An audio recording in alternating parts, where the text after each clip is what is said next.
আরে মালিক, আমাদেরকে এরকম করে ছিলে দিচ্ছ কেন? মালিক, আমাকে দিয়ে এদেরকে পুরো সেনে দাও।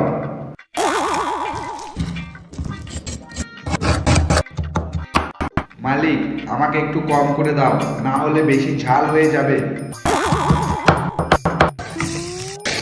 মালিক, আমাকে আবার নিয়ে এসে কি করবে?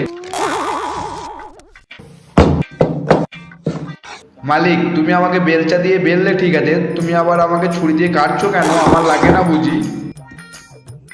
ও আচ্ছা, মালিক কি বানাতে চলেছে বলো তো বন্ধুরা। মালিক, এবার তুমি আমাদেরকে তেলে ভেজে নাও। কি বন্ধুরা, মালিক একটা সুন্দর সিঙ্গাড়া তৈরি করেছে। তোমরা তাকিয়ে তাকিয়ে কি দেখছো? তাড়াতাড়ি লাইক সাবস্ক্রাইব করো, মালিক তো এবার গিলবে।